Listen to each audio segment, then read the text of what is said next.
Happy morning. இது all to all channel.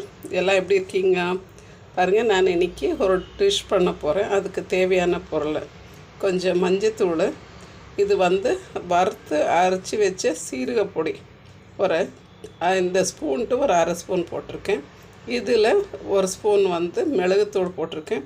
இதில் ஒரு 1/4 ஸ்பூனு மிளகாத்தூள் போட்டிருக்கேன். பின்ன இதில் ஒரு ஸ்பூனு தனியாத்தூள் வச்சுருக்கேன். இது இஞ்சி பூண்டு பேஸ்ட்டு. இஞ்சி பூண்டோடு நான் பட்டை லவங்கம் சேர்த்து அரைச்சிருக்கேன். அது இந்த ஸ்பூன்ட்டு ஒரு ஸ்பூனு. ஒரு 3 பச்சை மிளகா கீரி வச்சுருக்கேன்.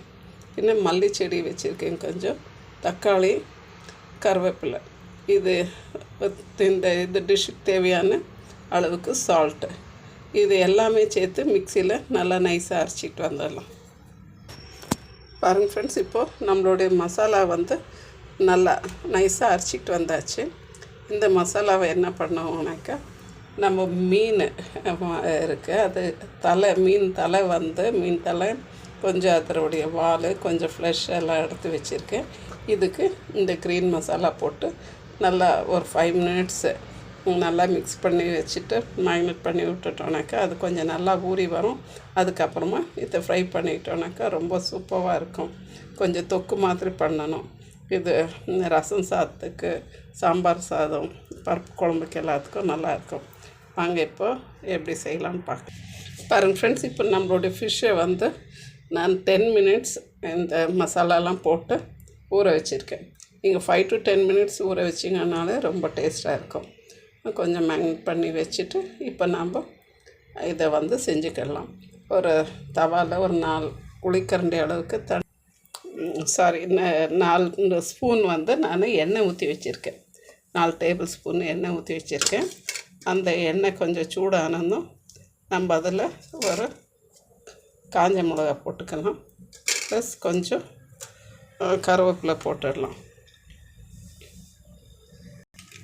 இதுலேயே 2 கருவேப்பிலை போட்டுடலாம்.